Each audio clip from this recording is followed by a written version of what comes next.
بسم اللہ الرحمن الرحیم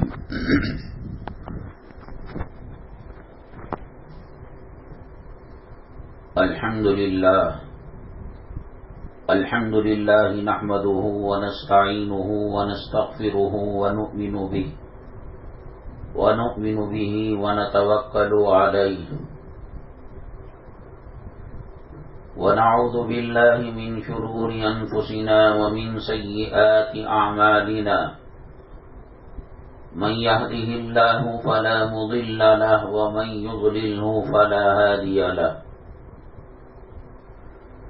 ونشهد أن لا إله إلا الله وحده لا شريك له ونشهد أن سيدنا ومولانا محمدا عبده ورسوله صلى الله عليه وعلى آله وأصحابه وبارك وسلم تسليما كثيرا أما بعد فأعوذ بالله من الشيطان الرجيم بسم الله الرحمن الرحيم يا أيها الذين آمنوا قوا أنفسكم وأهليكم نارا قال النبي صلى الله عليه وسلم كلكم راع وكلكم مسؤول عن رعيته أو كما قال النبي عليه الصلاة والسلام رب اشرح لي صدري ويسر لي أمري واحلل عقدة من لساني يفقهوا قولي اللهم صل على سيدنا مولانا محمد في أول كلامنا اللهم صل على سيدنا مولانا محمد في أوسط كلامنا اللهم صل على سيدنا مولانا محمد في آخر كلامنا معزز اسلامی خواتین، ویسے تو اللہ تعالی کے دربار میں ہر انسان اپنے کیے کے بارے میں، اپنی دنیا اور اپنے اعمال کے بارے میں حساب و کتاب دے گا، اور اپنے نامہ اعمال میں اور اپنی ذمہ داریوں میں جیسے نماز ہے، روزہ ہے، کلام پاک کی تلاوت ہے، صدقہ ہے، خیرات ہے، بعض یہ سمجھتے ہیں دوسری کوئی ذمہ داری نہیں ہے۔ اولاد کی تربیت اپنے نامہ اعمال کا ایک حصہ ہے۔ اولاد کو دین کے راستے پر چلانا، کلام پاک کا سکھانا، سنتوں کا سکھانا، دین کا سکھانا، یہ ماں باپ کی ذمہ داری ہے۔ قرآن شریف کے اندر اللہ تعالیٰ نے فرمایا وَلَا تَزِرُ وَازِرَةٌ وِزْرَ أُخْرَى، ایک دوسرے کا بوجھ قیامت کے دن کوئی نہیں اٹھائے گا۔ ماں ماں کا اٹھائے گی، باپ باپ کا اٹھائے گا، بھائی بھائی کا، بہن بہن کا۔ حضرت آسیہ رضی اللہ تعالی عنہا اپنا نامہ اعمال اللہ کو پیش فرمائیں گی، فرعون اپنا پیش کرے گا۔ حضرت لوط علیہ السلام اپنا نامہ اعمال اللہ کے دربار میں پیش فرمائیں گے، اور ان کی بیوی جو کافرہ تھی وہ اپنا حساب و کتاب اللہ سے کرے گی۔ بلا ایک دوسرے کا کوئی بوجھ نہیں اٹھائے گا، بلکہ ہم نے کئی مرتبہ کہا کہ کفن کی گھاٹی کے ساتھ رشتے ٹوٹ جاتے ہیں۔ اسی لیے خامین کے مرنے کے 4 مہینے 10 دن جو عزت کے رکھے گئے، نکاح تو ٹوٹ جاتا ہے وفات سے، لیکن خامین کے احترام میں عدت بٹھائی جاتی ہے۔ اور اگر کسی کی زوجہ بیوی مر جائے تو پھر اس کو اختیار ہے کہ وہ دوبارہ کسی اور سے نکاح کر سکتا ہے۔ یہ رشتے سانسوں کے چلنے تک رہتے ہیں۔ قیامت میں نوح علیہ السلام اپنے بیٹے کو کام نہیں آئیں گے۔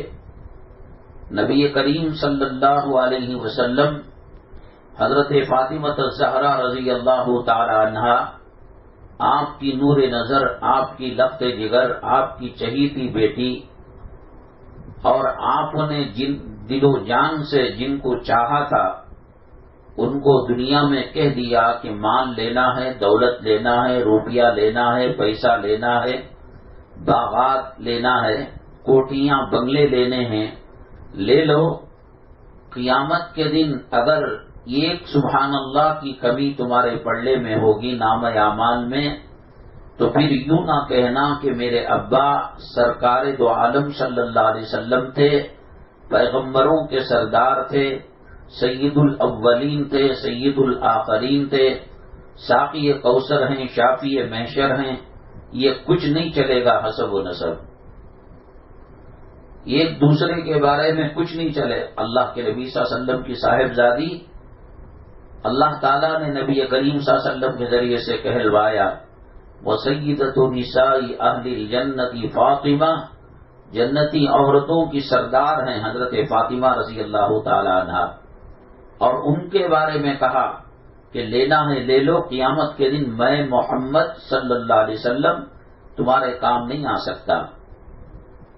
تو جیسے نماز اپنی زندگی کا حصہ ہے، میرا رمضان میری زندگی کا حصہ ہے، یہ پارٹس ہیں، زندگی کے شعبے ہیں۔ اولاد ماں باپ سے کٹی ہوئی نہیں ہے، ماں باپ سے الگ نہیں ہے۔ جیسے اپنی نماز پڑھنا فرض ہے، بچے کو بالغ ہونے کے بعد نماز کا پڑھانا جیسے اپنی نماز فرض ہے، اسی طریقے سے فرض ہے۔ اپنے روزے رکھنا فرض ہے، بچوں کو رمضان المبارک میں بڑے ہونے کے بعد روزہ رکھانا ماں باپ کی ذمہ داری ہے۔ ان کو دین سکھانا، ان کو سنت سکھانا، ان کو کلمے سکھانا، ان کو تلاوت سکھانا۔ آج ماحول یہ ہے کہ آدمی ماں باپ دنیا کی تو فکر کرتے ہیں، ہائے میرے داماد کا کیا ہوگا، میری بیٹی کا کیا ہوگا، میرے بچے کا کیا ہوگا، کالج میں ایڈمیشن کا کیا ہوگا، فیس کا کیا ہوگا۔ ادھر ادھر محنتیں مشقتیں پڑتے ہیں، ادھر ادھر کی دوڑ لگاتے ہیں کہ میرا بچہ ڈاکٹر ہو جائے، انجینئر ہو جائے، جج ہو جائے، لائر ہو جائے، وہ سعودی میں کمانے کے لائق بن جائے، وہ امریکہ میں کمانے کے لائق بن جائے۔ یقیناً حلال رزق کی طلب اور تڑپ شریعت کا حصہ ہے، حرام رزق سے بچنا شریعت کا حصہ ہے، لیکن سب کچھ نہیں ہے۔ یہ ڈگریاں، یہ ٹھکریاں سانسوں کے چلنے تک شاید چل پائیں گی، قبر میں کام آنے والی نہیں ہیں۔ ماں باپ کو ایسی ڈگری دینا جو دنیا میں بھی کام آئے، جو قبر میں بھی کام آئے، جو میدان محشر میں کام آئے، اور جو پل صراط پر کام آئے، وہ ڈگریاں دلانا ماں باپ کی ذمہ داری ہے۔ جیسے اپنی نماز پڑھنا ذمہ داری ہے، اپنا روزہ رکھنا ذمہ داری ہے، اپنے آپ کو شریعت کا پابند کرنا ذمہ داری ہے، اسی کا ایک حصہ ہے۔ اولاد ہمارے جسم کا ایک ٹکڑا ہے، ہمارے دل و دماغ کا ایک حصہ ہے، کوئی الگ چیز نہیں ہے۔ ہاں کوشش کی اور مقدر میں ہدایت نہیں تھی وہ الگ بات ہے، لیکن کوشش کرنا ہماری ذمہ داری ہے۔ اور کوشش کرنے کا مطلب صرف اذان دے دینا نہیں ہے۔ مؤذن صاحب فجر میں اذان دیتے ہیں، الصلاۃ خیر من النوم، نماز نیند سے بہتر ہے۔ اب ان کی ذمہ داری نہیں ہے کہ کوئی اٹھ رہا ہے یا کوئی اٹھ رہی ہے یا نہیں اٹھ رہا ہے یا نہیں اٹھ رہی ہے۔ اللہ کا نبی کریم صلی اللہ علیہ وسلم کا حکم ہے، یہ کہنا اور اذان دینا، اٹھنا اٹھانا ہماری ذمہ داری ہے۔ تو اس طریقے سے بچوں کو رسمی طور پر کہہ دینا بیٹا ایسا نہیں کرتے، بیٹی ایسا نہیں، اس سے کام نہیں چلتا۔ اگر تنور میں آگ لگی ہوئی ہو، کرنٹ کا اسٹو چل رہا ہو اور بچہ رینگتا ہوا انگاروں کو دیکھ کر یہ سمجھتا ہے کہ کوئی کھلونا ہے، اور رینگتے ہوئے کہیں خدا نہ کرے ہاتھ میں انگارہ لے لے، یا کرنٹ کی بجلی کا ہیٹر وہ ہاتھ میں لے لے تو کیا ایسے ہی اذان دیتے ہیں؟ آگ خطرناک چیز ہے، کرنٹ خطرناک چیز ہے، بچوں اس سے بچ جاؤ، نہیں۔ ماں اپنی جان کو جوخم میں ڈال کر، خطرے میں ڈال کر، ارے ارے ارے بابو کیا ہو گیا، لقمان کیا ہو گیا، اور عائشہ زینب کیا ہو گیا، اپنے جان کو خطرے میں ڈال کر بچاتی ہے۔ اسی طریقے سے عذاب قبر سے بچانے کی فکر کرنا صرف اذان دینے سے کام نہیں چلتا۔ ہم ریلوے اسٹیشن میں جائیں، ٹرین سے سفر کرنے کا ارادہ ہو اور وہاں کوئی سہیلی مل جائے، کوئی رشتہ دار مل جائے، غفلت میں ان کی طرف متوجہ ہو کر بات کرنے لگے، اور چھوٹا سا بچہ 2 سال کا 2.5 سال کا، وہ رینگنے والا بچہ تھا، ہلکے ہلکے قدم سے چلنے والا، ہم نے اپنی ماں کو، اپنے باپ کو یا رشتہ دار کو یا سہیلی کو پوری توجہ کے ساتھ بات کر رہے ہیں، اور غفلت میں بچہ رینگتا ہوا ٹرین کی پٹری کی طرف چلا گیا۔ کیا اس وقت کوئی ماں کھڑے ہو کر اذان دے گی؟ نہیں بیٹا، ٹرین میں آؤ گے تو کٹ جاؤ گے، جان چلی جائے گی، کفن پہنایا جائے گا، غسل دیا جائے، وہ بھاگے گی، نہ پیر میں چپل، نہ برقعے کا خیال، اللہ میرے بیٹے کو بچا، یہ دیکھو کیا ہو رہا ہے، یہ کہاں چلا گیا۔ کیا اس درد کے ساتھ، اس تڑپ کے ساتھ بچوں سے نماز پڑھوائی جاتی ہے؟ ایک نماز ایک وقت میں نہ پڑھ کر دوسری وقت میں اگر نماز وہ پڑھی جائے، 2 کروڑ 80 پر 6 لاکھ برس اللہ کی بنائی ہوئی جہنم میں جلنا پڑے گا۔ میں یہ کیوں کہہ رہا ہوں اللہ کی بنائی ہوئی جہنم؟ یہ کوئی ناٹک نہیں ہے، یہ کوئی ڈرامہ نہیں ہے، یہ کوئی ناول نہیں ہے، یہ کسی فلم کا سین نہیں ہے، اور یہ کوئی جوک اور ڈائلاگ نہیں ہے۔ اللہ کے نبی صلی اللہ علیہ وسلم نے فرمایا ہے، کیا کوئی ماں باپ یہ چاہیں گے کہ ان کی اولاد ایسی جہنم، اور وہ جہنم کا انگارہ سوئی کے ناکے کے برابر دنیا کے کسی کونے میں اٹکا دیا جائے، 7 زمین اور 7 آسمان جل کر خاک ہو جائیں گے، ان کا وجود ختم ہو جائے گا۔ ہم بچوں کو اچھے کپڑے دیں، سردی کے اندر اچھی بنیان اور سوٹر دیں، طبیعت خراب ہو اچھے ڈاکٹر سے علاج کرائے، دنیاوی تعلیم کے لیے اچھے کالج، اچھی یونیورسٹی یا کسی فارن ملک کے اندر ایجوکیشن دلائے، شریعت منع نہیں کرتی۔ شریعت کہتی ہے کہ سب کچھ بناؤ مسلمان بنا کر۔ وہ جانوروں اور حیوانوں کی طرح کالج کے ماحول سے متاثر ہو کر کھڑے ہو کر استنجا کرتا ہے، کھڑے ہو کر کھانا کھاتا ہے، ڈامے ہاتھ سے کھڑے ہو کر پانی پیتا ہے، نماز کا عطا پتہ نہیں۔ یاد رکھیے گا، اللہ کے نبی صلی اللہ علیہ وسلم نے فرمایا، تم میں سے ہر کسی کو اپنی ذمہ داری کے بارے میں سوال کیا جائے گا۔ تمہارے میں کی ہر ماں، ہر باپ ذمہ دار ہے اپنی اولاد کے بارے میں۔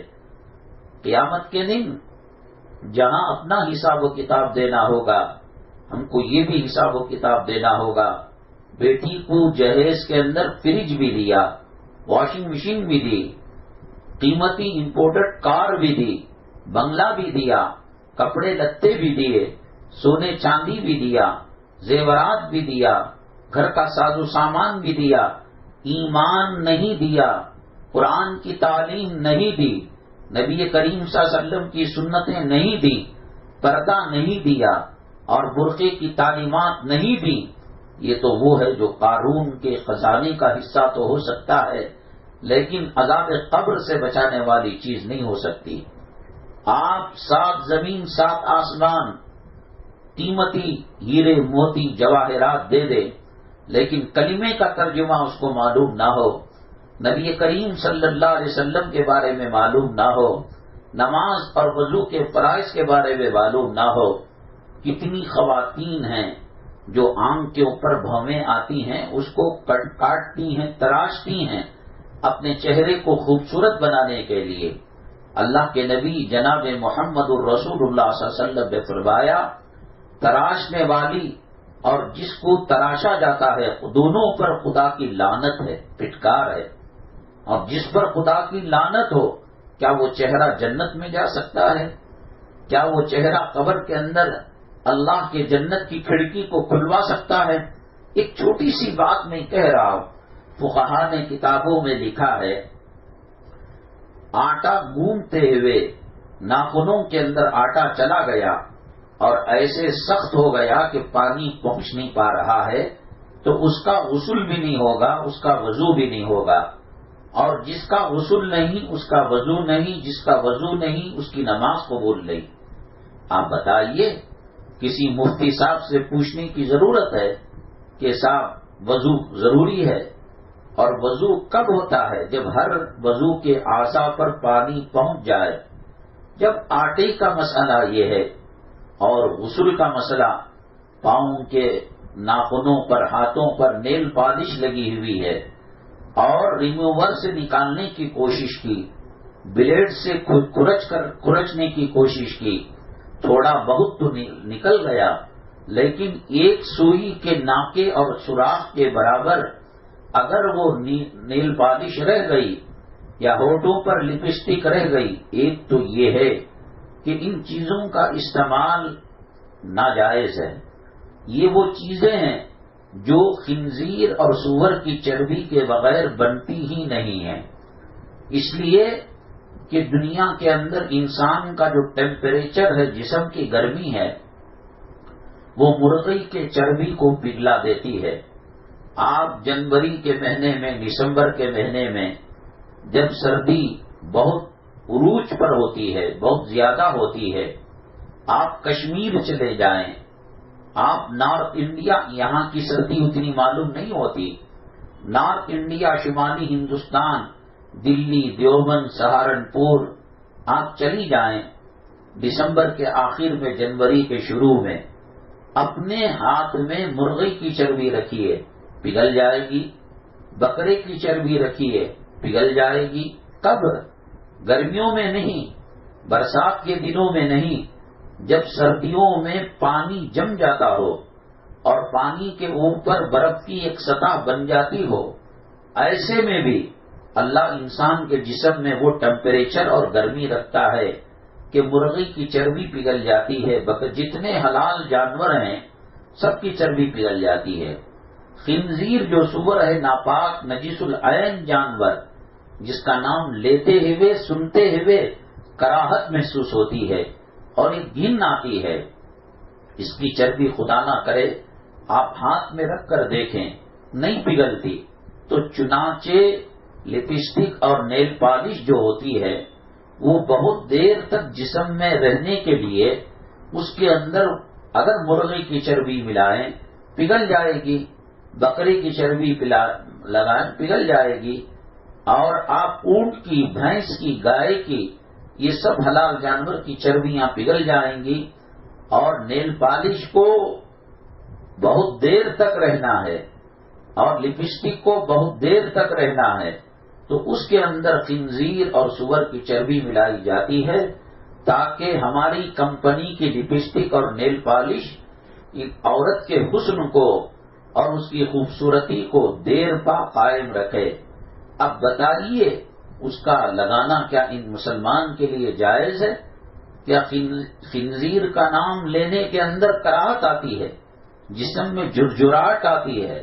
جس بچی کا نام فاطمہ نبی کی بیٹی کے نام پر ہے اور جس کا نام ختیجہ ہماری امی حضرت ختیجہ کے نام پر ہے اور جس کا نام زہرا جنت کے پھولوں کی پنکھڑی کا نام ہے، کیا اس پر خنزیر اور ناپاک جانور کی چربی کو لگایا جا سکتا ہے؟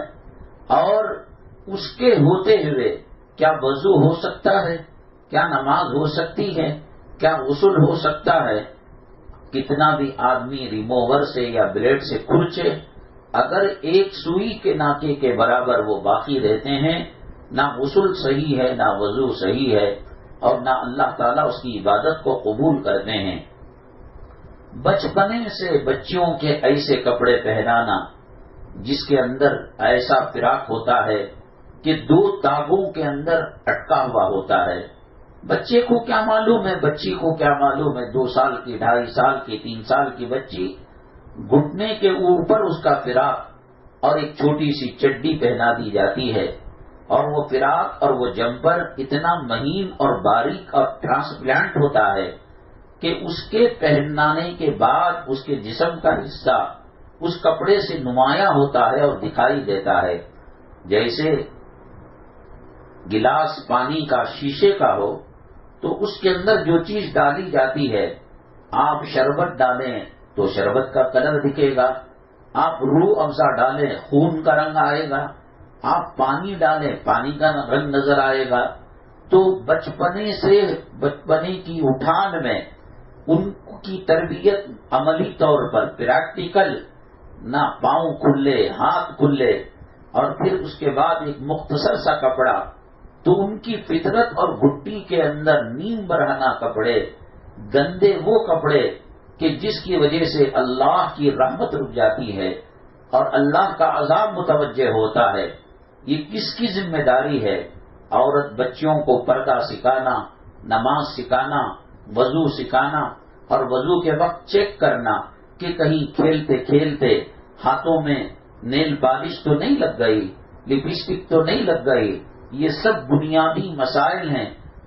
اسی لیے اللہ کے نبی صلی اللہ علیہ وسلم نے فرمایا 7 سال کی عمر سے نماز پڑھنے کی عادت ڈالو. 10 سال کی عمر میں نماز نہ پڑھے تو مارو. کیوں؟ کیا 10 سال میں نماز فرض ہو جاتی ہے؟ ہرگز نہیں. کوئی بالغ، کوئی ہوشا 11 سال کو ہوتے ہیں، 12 سال کو ہوتے ہیں، 15 سال کو ہوتے ہیں. اس لیے کہ جب نماز فرض ہو جائے، ٹرین پلیٹ فارم پر لگنے کے بعد کون بے وقوف توشہ تیار کرتا ہے؟ کون بے وقوف ٹکٹ لیتا ہے؟ ٹکٹ پہلے لے لی جاتی ہے، توشہ پہلے تیار کر لیا جاتا ہے. جیسے ہی بچی بڑی ہوتی ہے یا بچہ بالغ ہوتا ہے تو اب اس کو نماز سکھائیں گے تو پھر 20 سال کی عمر میں وہ نماز پڑھنے لگے گا، اور 5 سال تک وہ کیا حساب سے نماز پڑھے گا؟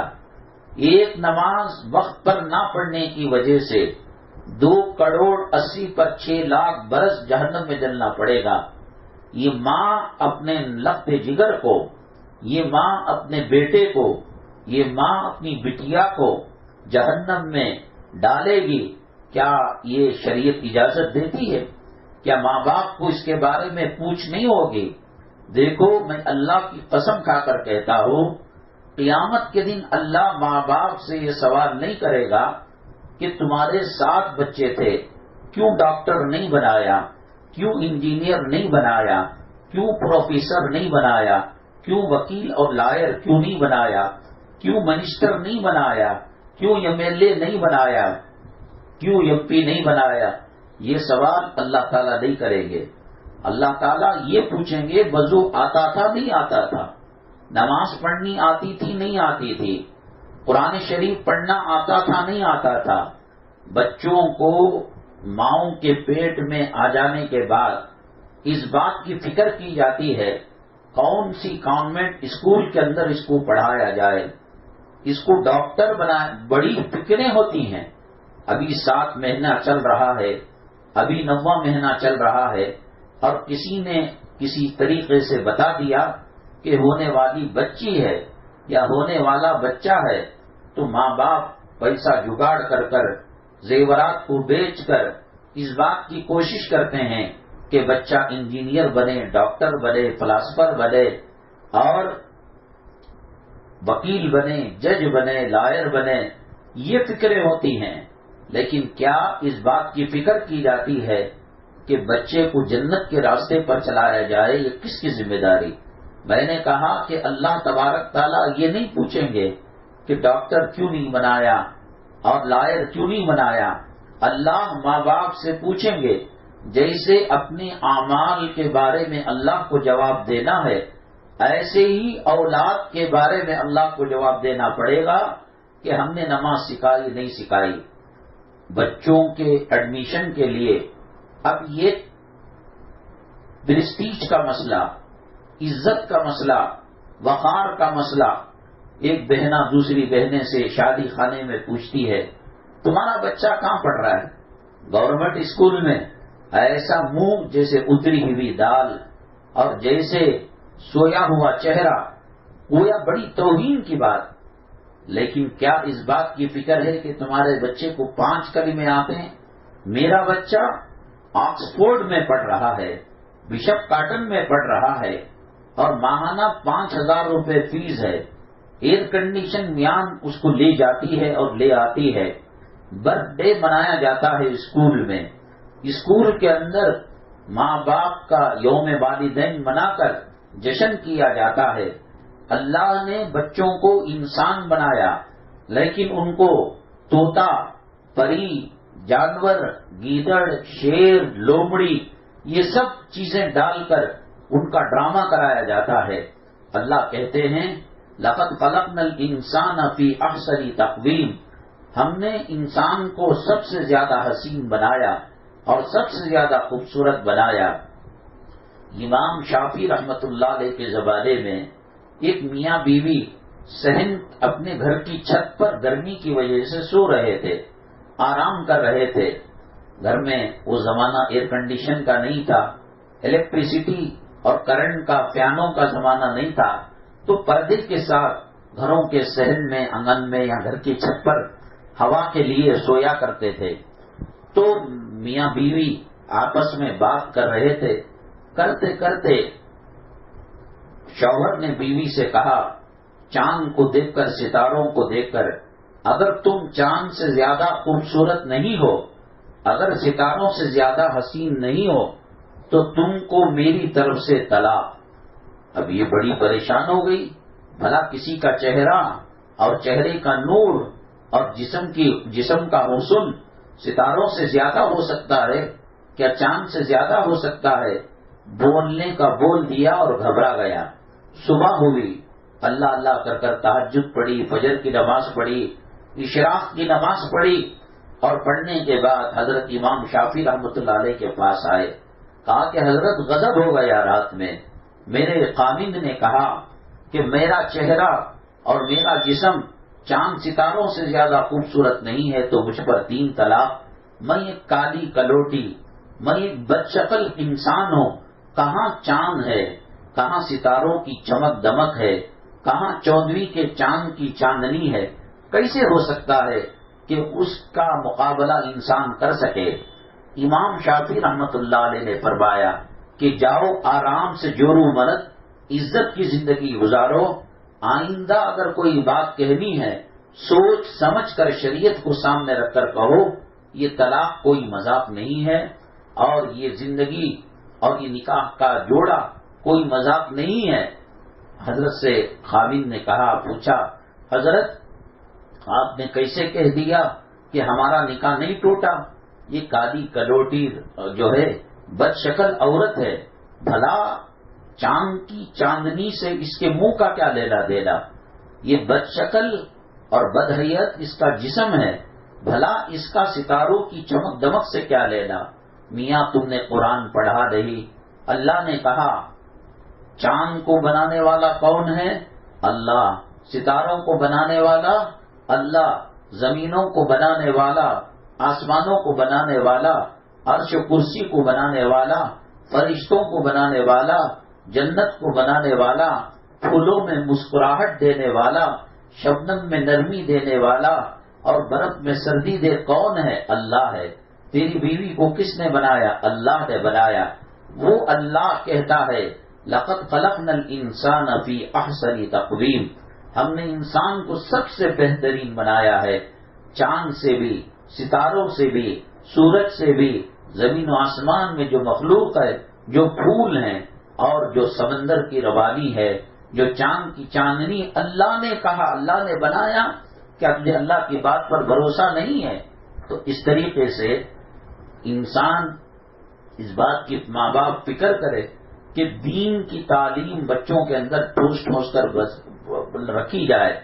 تو چنانچہ وہ سالانہ جلسے کے اندر اینول ڈے ہوتا ہے، پیرنٹس ڈے ہوتا ہے، یہ سب وہی عیسائی مشنریز اسکولوں کے اندر سکھایا جاتا ہے. اس کے برتھ ڈے کو وہ گھر سے چاکلیٹ لا کر بانٹتا ہے، اس کے برتھ ڈے کو یہ لا کر بانٹتا ہے. ابھی سے لڑکا اور لڑکی کو جان بوجھ کر بٹھایا جاتا ہے ایک ساتھ، تاکہ لڑکے لڑکیوں کے بغیر، لڑکیاں لڑکوں کے بغیر اپنی زندگی کو، اپنے کلاس کے وقت کو ادھورا سمجھے. کھڑے ہو کر استنجا کرنے کی تربیت کی جاتی ہے. اور کتا جو نجس جانور ہے، ناپاک جانور ہے، خنزیر جو ناپاک جانور ہے، بار بار اس کا نام لیا جاتا ہے، ڈی فار ڈاگ. کتا گھر میں جہاں رہتا ہے رحمت کے فرشتے نہیں آتے.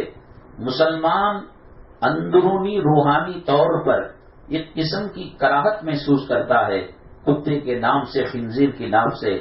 ڈی سے لاکھوں چیزیں آتی ہیں، لیکن ڈی سے ڈاگ کہہ کر انسان اور مسلمان اور کتے کے درمیان جو نفرت کا پردہ تھا اس کو گرایا جاتا ہے. پی سے لاکھوں چیزیں بولی جا سکتی ہیں، پیکاک ہے، کیا ہے، پٹاٹو ہے، سب آ سکتا ہے، لیکن پک کہہ کر، برا جانور کہہ کر، خنزیر کہہ کر اس کے اور مسلمان کے درمیان جو نفرتوں کی دیوار ہے اس کو گرایا جاتا ہے. استنجا خانے ہوتے ہیں، ان استنجا خانوں کے اندر ٹیشو پیپر رکھا جاتا ہے، پانی نہیں رکھا جاتا، تاکہ یہ چھوٹے بچے ان کی اٹھان طہارت سے نہ ہو، نجاست سے ہو. اللہ کے نبی صلی اللہ علیہ وسلم نے فرمایا الطہور شطر الایمان، پاکی آدھا ایمان ہے. پاکی کے بغیر عمرہ نہیں، پاکی کے بغیر طواف نہیں، پاکی کے بغیر صفا مروہ کی سعی نہیں، پاکی کے بغیر قرآن کو چھونا نہیں، پاکی کے بغیر فرض نماز نہیں، پاکی کے بغیر تہجد کی نماز نہیں. تو وہ لوگ ریسرچ کر کر بچوں کی اٹھان، بچوں کی تربیت، آپ دیکھیے کہ بہت سارے کالجز اور بہت سارے اسکولز مرد بچوں کو کوٹ پہناتے ہیں اور فل پینٹ پہناتے ہیں، اور لڑکیوں کو جو حیا کے مجسمے ہیں، جو پردہ جن کے لیے فرض ہے، ان کو اسکرٹ پہنا کر ان کی پنڈلیاں کھلی ہوئی رہتی ہیں، اور وہ سواری کے اندر بیٹھ کر جائے، ہوا سے کپڑا ادھر ادھر ہوتا ہے. اللہ کے نبی صلی اللہ علیہ وسلم نے فرمایا الحیاء شعبۃ من الایمان، حیا ایمان کا ایک حصہ ہے.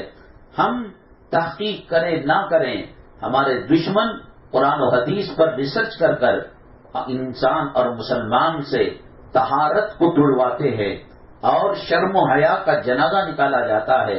بہت توجہ دی جاتی ہے اور بہت شان پتی سے کہا جاتا ہے کہ صاحب بڑی قیمتی امریکہ کی برانچ ہے، فرانس کے اندر ہے یہ اسکول، برطانیہ میں ہے یہ اسکول.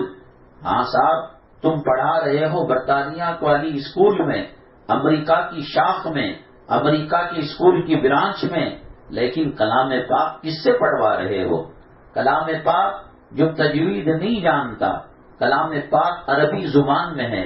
عربی زبان بڑی نازک زبان ہے.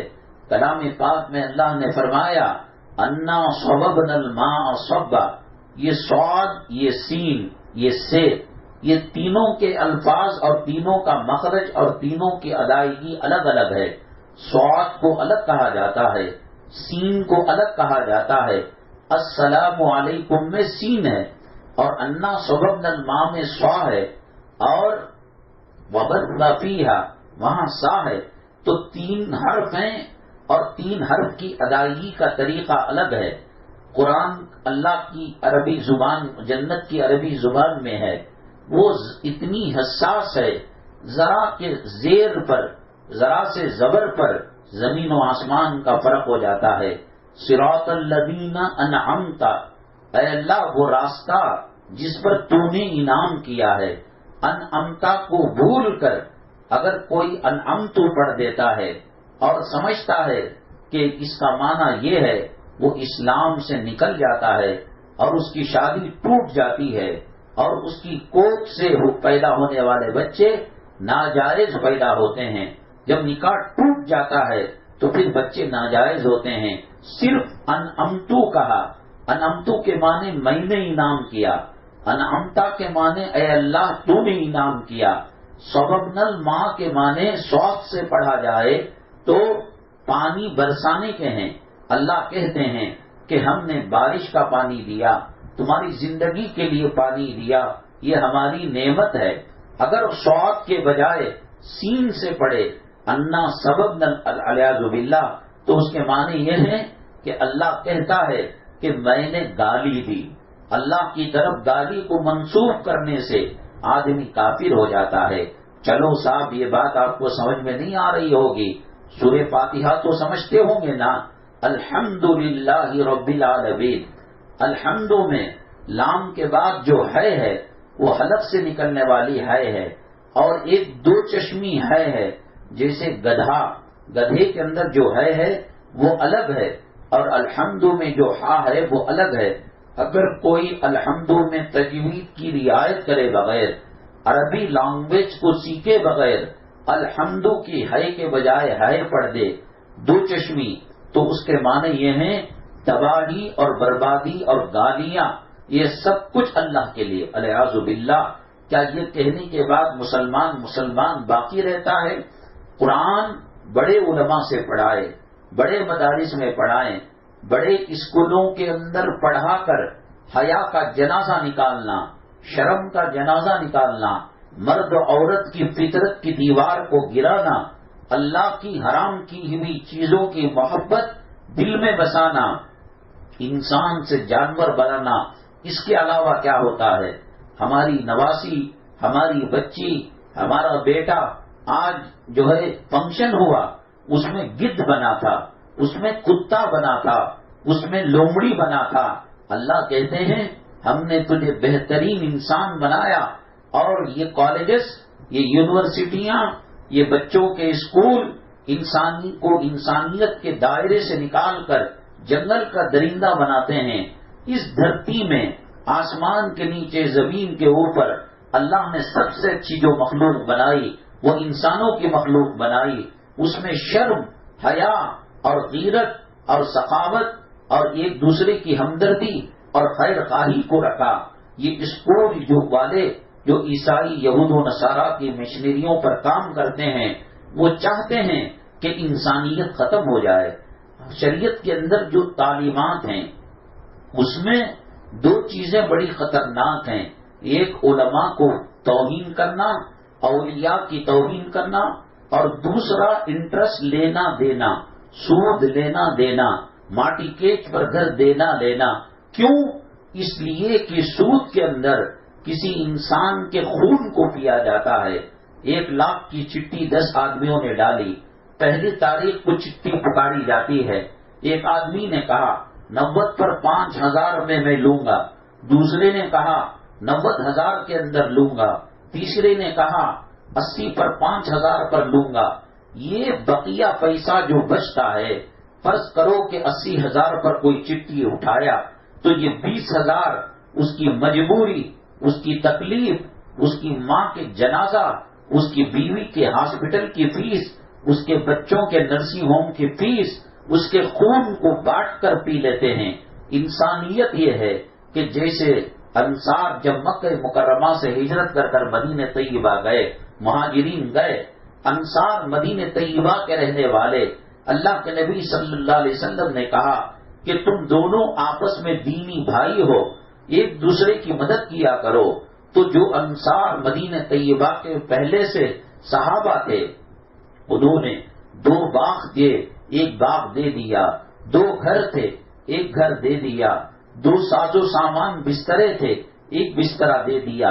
حتیٰ کہ اگر کسی کے پاس 2 بیویاں تھیں ان کو کھڑا کیا اور مکے کے مہاجرین کو کہا ان میں سے جو تم کو پسند ہو ہم اس کو طلاق دے دیں گے اور عدت گزارنے کے بعد تم نکاح کر لینا. اسلام ایک دوسرے کی ہمدردی اور خیر خواہی سکھاتا ہے.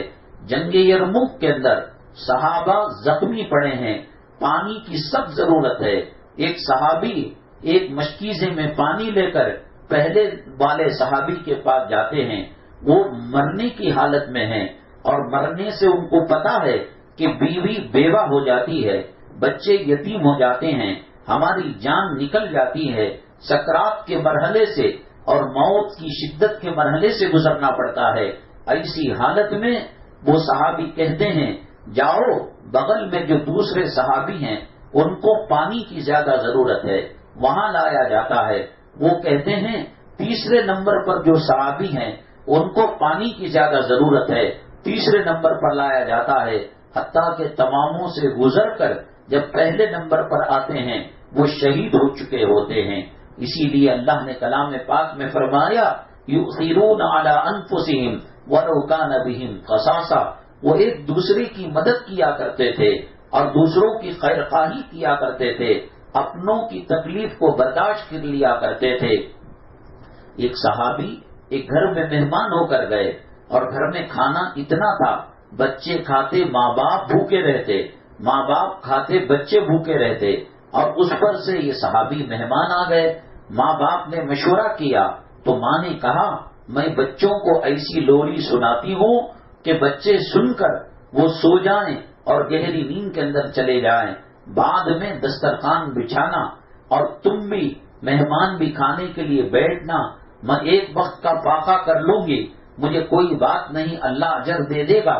مہمان نوازی دین کا حصہ ہے، مہمانوں کی خاطرداری کرنا اسلام کا حصہ ہے، ہماری زندگی کے اخلاق کا حصہ ہے.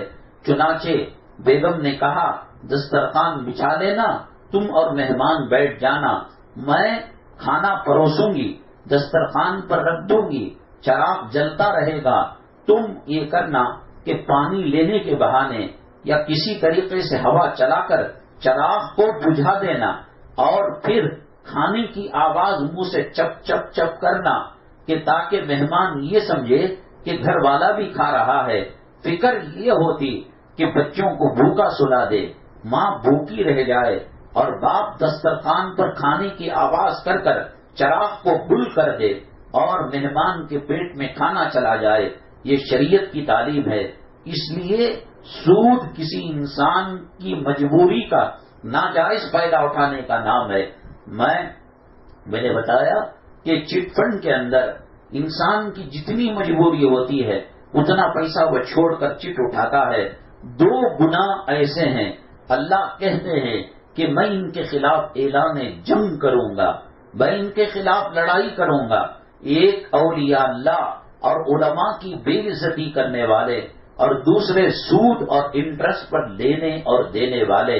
حالانکہ بہت سارے گناہ ہیں، زنا بھی گناہ ہے اور قتل کرنا بھی گناہ ہے، شراب پینا بھی گناہ ہے، خامن کا بیوی کو ستانا بھی گناہ ہے، بیوی کا خامن کو تنگ کرنا بھی گناہ ہے، اور ناچ گانا دیکھ. لیکن ان میں کسی گناہ پر اللہ تعالیٰ اعلان جنگ نہیں کر رہے ہیں. شریعت بھائی چارگی کا نام ہے، شریعت ایک دوسرے کی خیر خواہی کرنے کا نام ہے، شریعت ہمدردی کا نام ہے. دارالعلوم دیوبند کے جو بزرگان دین اساتذہ کرام تھے وہ اڑوس پڑوس کے گھروں میں رہا کرتے تھے، تو اگر کوئی فروٹ گھر کے اندر لاتے، آم کے سیزن میں آم لاتے، جام کے سیزن میں امرود کے سیزن میں امرود لاتے، جامن لاتے، اگر اللہ نے ان کو سہولت دی تو وہ اتنا لاتے کہ اڑوس پڑوس میں تقسیم کر دیتے. لیکن پیسوں کی تنگی کی وجہ سے اگر کم لاتے تو بچوں اور گھر والوں کے کھانے کے بعد چھلکوں کو باہر نہیں پھینکتے. کہیں یتیم کا بچہ، کہیں بیوہ کا بچہ، کہیں غریب بچہ، اس کے کو دیکھ کر اس کے دل کو درد نہ ہو. روٹی کھانے کے بعد روٹی کے جو ٹکڑے اور کھانے کے جو ذرات دسترخوان پر رہ جاتے اس کو جمع کرتے، اس کو سکھاتے، اور اس کے بعد چیونٹیوں کی جو بل اور سوراخ ہوتے، کیڑوں کے، حشرات الحرث کے جو بل اور سوراخ ہوتے ان کو کھلایا کرتے تھے. یہ اخلاق، یہ انسانیت شریعت کی تعلیم ہے. اللہ کے نبی جناب محمد الرسول اللہ صلی اللہ علیہ وسلم رات میں نماز پڑھنے کے لیے، عبادت کرنے کے لیے اٹھتے. امی جان حضرت عائشہ صدیقہ رضی اللہ تعالی عنہا فرماتی ہیں کہ آپ بغیر چپل کے وضو کرنے جاتے تھے اور استنجا کرنے کے لیے جاتے تھے. کہا آپ کے پاس تو کھڑاوا ہیں، لکڑی کے چپل ہیں، آپ استعمال کر سکتے ہیں. تو جو خادم صحابی تھے ان کو اللہ کے نبی صلی اللہ علیہ وسلم نے فرمایا میں ضرور پہن سکتا ہوں، لیکن میرے چپلوں کی کھڑکھڑاہٹ سے میری بیوی کے نیند میں فرق آئے گا، میں اس کی اجازت نہیں دیتا، شریعت اس کی اجازت نہیں دیتی۔ اپنی نماز، اپنی روزہ یقیناً عبادت ہے، لیکن اس کے ذریعے سے کسی کا دل دکانا اور کسی کی جی کو ٹھیس پہنچانا، تو نماز ہی پڑھتی نہیں، میں تو الحمدللہ تہجد بھی پڑھتی ہوں، گیا اس کا ثواب قریب ہے۔ اپنی عبادتوں کے ذریعے سے بھی کسی کو تکلیف پہنچانا جائز نہیں ہے۔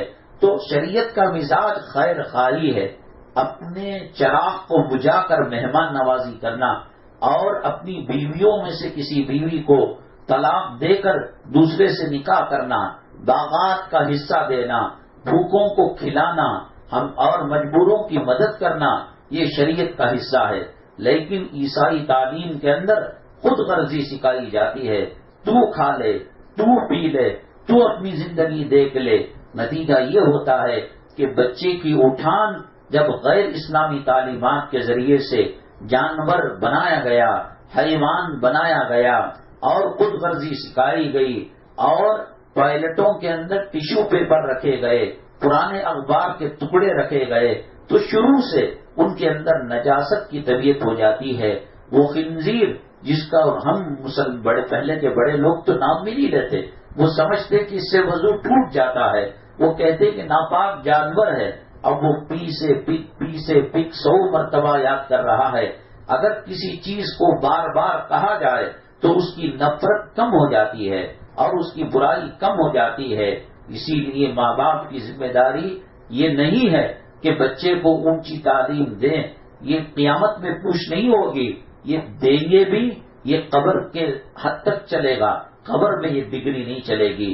قیامت کے دن جب انبیاء علیہم الصلاۃ والسلام نفسی کے عالم میں ہوں گے، قیامت کا دن وبا ہوگا اور یوم محشر وبا ہوگا، اللہ تبارک تعالیٰ جلال میں ہوں گے، اللہ تعالیٰ غصے میں ہوں گے، فرعون کی لاش پڑی ہوئی ہوگی، حامان کی لاش پڑی ہوئی ہوگی، شداد کی لاش پڑی ہوئی ہوگی۔ اللہ تعالیٰ فرماتے ہیں، ہے کوئی این المتکبرون، ہے کوئی گھمنڈ کرنے والا، ہے کوئی میرے سامنے سر اٹھانے والا، ہے کوئی اپنی دولت پر ناز کرنے والا، سب گرے ہوئے کھجور کے درختوں کی طرح پڑے ہوئے ہوں گے، کسی کو جواب دینے کی طاقت نہیں ہوگی۔ حضرت اسرافیل علیہ السلام کو اللہ حکم دیں گے، سور پھونکیں گے، سب اٹھیں گے۔ قیامت کی ہولناکی کو دیکھ کر انسان پریشان ہو کر سب سے پہلے لوگ کہیں گے آدم علیہ السلام ہمارے ابو الانبیاء ہیں، ابو البشر ہیں، انسانوں کے پیغمبروں کے باپ ہیں۔ وہ سب جائیں گے حضرت آدم علیہ السلام کے پاس۔ آدم علیہ السلام کہیں گے اللہ نے مجھے جنت دی تھی اور جنت میں کہا تھا کہ فلاں مقام کے پاس نہ جاؤ، ہم چلے گئے اور کہیں اللہ وہ پکڑ کر ہمیں حساب و کتاب میں مبتلا نہ کر دے، اپنی پکڑ میں نہ لا لے، آج آدم بچ جائے، آج حوا بچ جائے، یہی بہت بڑی چیز ہے۔ اس کے بعد بنو آدم حضرت آدم علیہ السلام کی ذریت اور تمام انسان حضرت نوح علیہ السلام کے پاس جائیں گے۔ نوح علیہ السلام کہیں گے کہاں تم میرے پاس آئے ہو؟ میرے بیٹے کو دعا کرنے کے لیے اللہ نے منع کیا تھا، رحم دلی کرنے کے لیے منع کیا تھا، آج میں بچ جاؤں اور بیٹے کے بارے میں اللہ سوال نہ کرے، یہی بہت بڑی بات ہے۔ ابراہیم علیہ السلام کے پاس جائیں گے، ابراہیم علیہ السلام کہیں گے کہ میں نے آزر کے سامنے غلط قسم کی بات کہی تھی جو بظاہر جھوٹی تھی، حقیقت میں سچی تھی، اور ملک والے جو باشندے تھے ان کے سامنے میں نے کہا فقال انی سقیم، میں بیمار ہوں حالانکہ میں صحت مند تھا، اللہ اگر پکڑ لے میں کیا جواب دوں گا؟ جاؤ جاؤ کسی اور کے پاس جاؤ۔ تو چنانچہ کئی پیغمبروں کے پاس جائیں گے، حضرت عیسیٰ علیہ السلام کے پاس جائیں گے، حضرت عیسیٰ علیہ السلام کہیں گے میں مریم کے بارے میں کچھ نہیں جانتا، حضرت مریم علیہ السلام کے پاس آئیں گے، وہ کہیں گے کہ آج میں بچ جاؤں، نفسی نفسی ہوگی میری ماں، کتنی قیمتی محل ہو، کتنے قیمتی کپڑے ہو، کتنا قیمتی اثاثہ ہو، جھوپڑی میں رہنے والا، شیٹوں کے مکان میں رہنے والا، اپارٹمنٹ میں رہنے والا، امریکہ میں رہنے والا، بنگلوں میں رہنے والا، سب کو موت کی سختی سے گزرتا ہے۔ موت کی سکرات سے گزرنا ہے، قبر کے مرحلے سے گزرنا ہے۔ وَإِن مِّنكُمْ إِلَّا وَارِدُهَا كَانَ عَلَىٰ رَبِّكَ حَتْمًا مَّقْضِيًّا، ہر ایک کو پل صراط پر سے گزرنا ہے۔ آج ہمارے لیے کوئی مسئلہ نہیں ہے کہ گھر بنا نہیں بنا، ہمارا مرد زمین دے کو گیا نہیں دے کو گیا، زیور دے کر گیا نہیں دے کر گیا، ایک دو کھجور پر بٹیا کی شادی ہو سکتی ہے اور 150 روپے میں جو ہے داماد کا ولیمہ ہو سکتا ہے، لیکن قبر کا کیا ہوگا، میدان محشر کا کیا ہوگا، پل صراط کا کیا ہوگا؟ تمام پیغمبر نفسی نفسی کے حالت میں ہوں گے۔ اللہ تبارک تعالیٰ جو عالم دین ہوگا، جو حافظ قرآن ہوگا، یقیناً بچوں کو ڈاکٹر بناؤ، بچوں کو انجینئر بناؤ، لیکن کلمہ تو سکھاؤ، قرآن تو سکھاؤ، نماز تو سکھاؤ۔ ہماری موت کے بعد ہمارے قبر پر کھڑے ہو کر 3 قل پڑھنے کی تعلیم تو دو، وہ 3 قل پڑھنے سے شاید ہمارے قبروں سے عذاب اٹھ جائے، اللہ راضی ہو جائے، پیغمبر نفسی نفسی کے عالم میں ہوں گے۔ اللہ تعالیٰ وہ سینے جن سینوں کے اندر کلام پاک کے 30 پارے تھے، آج دنیا میں مؤذن کی عزت نہیں ہے، آج دنیا میں نماز پڑھانے والے کی عزت نہیں ہے، آج ناچنے گانے والے اور پھرکنے والے بے حیائی کے کپڑے پہننے والوں کی عزت ہے۔ ہاں ہاں، کل قیامت میں پتہ لگے گا کہ فلمی ہیروؤں کا کیا مقام تھا، اور پتہ لگے گا فلم میں ناچنے گانے والے، خنزیر کھانے والے، شراب پینے والے، کتے کا گوشت کھانے والوں کا کیا مقام تھا۔ آج کچھ پتہ نہیں چلے گا۔ اللہ حافظ قرآن سے کہے گا جب آدم علیہ السلام جواب دے دیں گے، نوح علیہ السلام جواب دے دیں گے، شیش علیہ السلام جواب دے دیں گے، نوح علیہ السلام جواب دے دیں گے، حضرت عیسیٰ جواب دے دیں گے، حضرت مریم جواب دے دیں گے کہ آج اللہ کے غضب اور اللہ کے غصے کو دیکھ کر، اللہ کے جلال کو دیکھ کر اللہ ہمیں جنت میں بھیج دے، ہم اس کی کوشش کر رہے ہیں اور تم آ گئے ہمارے سے سفارش کروانے۔ ایسے موقع پر اگر آپ کا بچہ حافظ قرآن ہے، آپ کا بچہ سینے میں کلام پاک کو رکھا ہوا ہے، اللہ تعالیٰ کہیں گے تم کیوں ڈرتے ہو، تم کیوں گھبراتے ہو، تم کیوں یہاں تمہارے پیروں میں جنبش اور لرزش اور جو ہے راشا اور تڑپنا بلکنا ہے؟ آؤ میرے عرش کے قریب نور کے ممبر بنے ہوئے ہیں، ان نور کے ممبروں پر بیٹھ جاؤ اور اپنے خاندان کے 10 ایسے لوگ جن پر جہنم واجب ہو چکی ہے ان کو اپنی مرضی سے نکال کر جنت میں پہنچا دو۔ ہاں ہاں، تمہاری ماں تمہیں مدرسے کو بھیج کر رویا کرتی تھی، تڑپا کرتی تھی، تمہارا باپ جب مدرسے میں چھوڑ کر آتا آنکھوں کے آنسوؤں سے داڑھی بھیگ جاتی تھی اور کپڑا تر بتر ہو جاتا تھا، آج اس کا صلہ یہ بلاؤ اپنی ممی کو، بلاؤ اپنے باپ کو، اور وہ تاج اللہ پہنائیں گے جو چاند سے زیادہ خوبصورت ہوگا اور سورج سے زیادہ روشن ہوگا، اور کہیں گے اے میرے بندو، انہوں نے میرے کلام کو اپنے سینے میں رکھا تھا۔ دنیا میں حافظ کی بھلے سے کوئی عزت نہ ہو، عالم کی بھلے سے کوئی عزت نہ ہو، قیامت کے دن اللہ کسی ڈاکٹر کو پوچھیں گے نہیں، انجینئر کو پوچھیں گے نہیں، آکسفورڈ یونیورسٹی کے ڈگری کو پوچھیں گے نہیں۔ ہاں دیکھو، ایک بچہ حافظ بننے کے لیے گیا تھا اور نورانی قاعدہ پڑھ رہا تھا، یسن القرآن پڑھ رہا تھا، الف با پڑھ رہا تھا، اس کی ماں کا ارادہ تھا کہ اس کو حافظ قرآن بنائیں، اور بنانے کے لیے LKG UKG یہ یسن القرآن نورانی قاعدہ یہ تختیاں پڑھانا ضروری ہے، پڑھ رہا تھا، لیکن خدا نہ کرے ڈینگو میں مر گیا، خدا نہ کرے کووڈ کے اندر اور کرونا کے اندر وہ شہید ہو گیا۔ حدیث میں آتا ہے اللہ تبارک تعالیٰ قبر میں فرشتوں کو بھیج کر اس کو حافظ قرآن بنائیں گے۔ کتنے ڈاکٹر قبروں کے اندر بے بس پڑے ہیں، کتنے انجینئر قبروں کی مٹی تلے دبے ہوئے ہیں، کتنے کروڑ پتی، ارب پتی، کھرب پتی آج ان کے قبروں کے اوپر کتا ٹانگ اٹھا کر پیشاب کر رہا ہے۔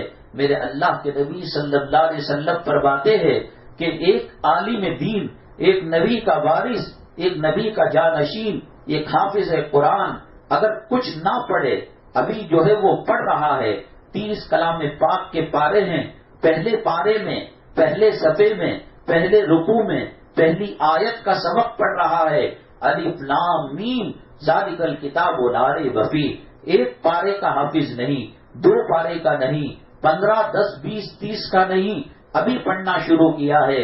میرے آقا دو عالم صلی اللہ علیہ وسلم نے فرمایا وہ اتنا رحمت کا پیکر ہے، اتنا نور کا مجسم ہے کہ جس قبرستان سے گزرے گا 40 دن تک اللہ اس قبرستان سے عذاب کو اٹھا لے گا۔ یہ وہ تعلیم ہے جو قبر کے اندر بھی کام آنے والی، محشر میں بھی کام آنے والی۔